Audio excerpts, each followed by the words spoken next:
Good morning, traders. Welcome to today's market review. This is Razak at CMtrading. Today is February 8th, 2021, and today is Monday morning. So welcome back, everybody.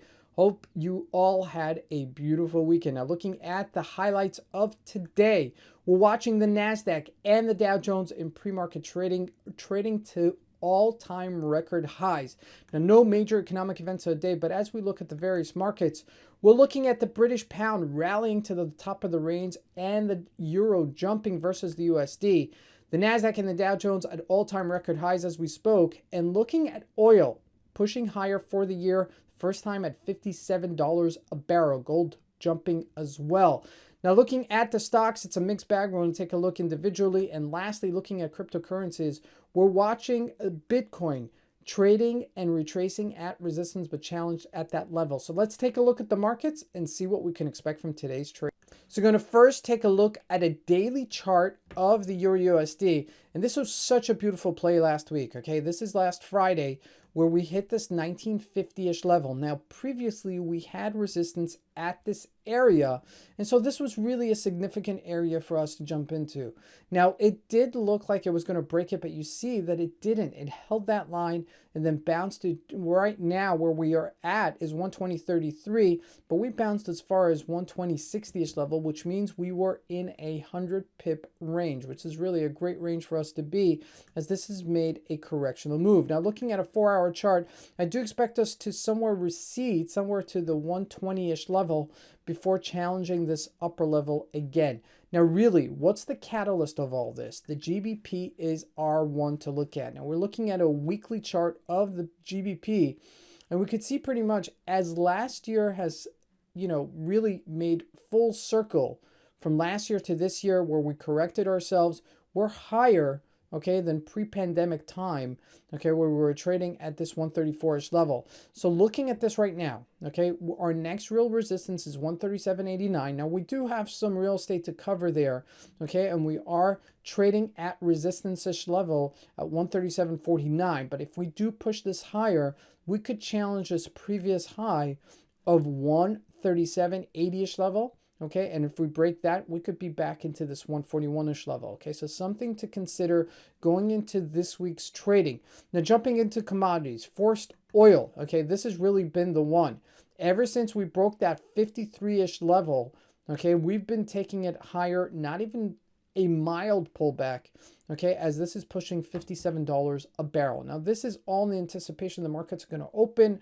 It's also because OPEC countries are cutting down on their production, thereby stabilizing the price of oil. Now, jumping into gold, this is really very important. As we receded down to 1787 last week, we're finally bouncing off of it to 1815, which is a respectable level, okay? But I do anticipate this to continue being choppy trading. 1820 is resistance-ish level, so that's where our next real major level is.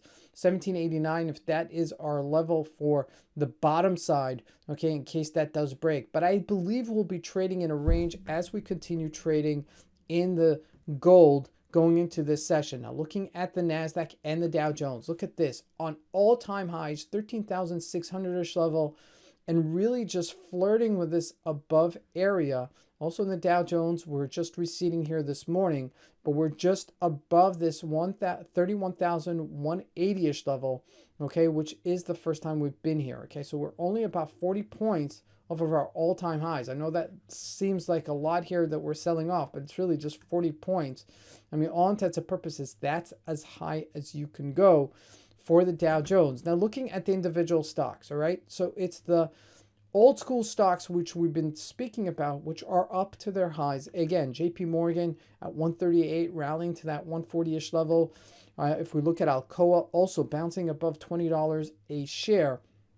So we're anticipating some recovery in the, old school kind of stocks. But if we look at the big tech, not really moving that much higher. Apple did bounce, but not back to its 141-ish level. Facebook as well, just treading water, okay? And looking at Amazon as well, also the same story. Between 3,400 and 3,352-ish level, just treading water. Looking at Microsoft, close to its all-time highs, but not breaking out higher. So if we don't see this continuation, if we don't see some sort of breakout in the stocks, I believe we're going to have a correction in the indices as well. So just keep that in mind going into today's session. Now, looking lastly at Bitcoin. Now, this thing has been really a very strong symbol, okay, ever since it hit 41,000, okay, back in December, January-ish level, okay, 4135-ish level. Now we're at the top of that range, okay? So this has tested its lows, tested its 29,000. We saw that it continued going higher. Now it does need to continue breaking out higher for this to be a bona fide strength, okay? So there's a lot of resistance at this 40,000-ish level as we tried to hit it earlier this morning even, okay, where we were trading close to this 40-ish thousand level, then not breaking up above this 41,700-ish level and containing it. Okay, that's really very important, as every time we hit above this area, we recede. So something to consider today if we don't break above and sustain above 40,000, which would be really very important. So looking at this week, we are behind most of the major corporate earnings, so I don't expect any surprises. There is still a stimulus check that is bound to take, okay, which may lift the markets further, okay. So there are some things on the horizon that may give us some ray of positive light to lift the markets even further. So just, beware that, the markets are still very volatile and have tremendous opportunities on a daily basis. This is Fred Razak, and I wish you guys a great trading day.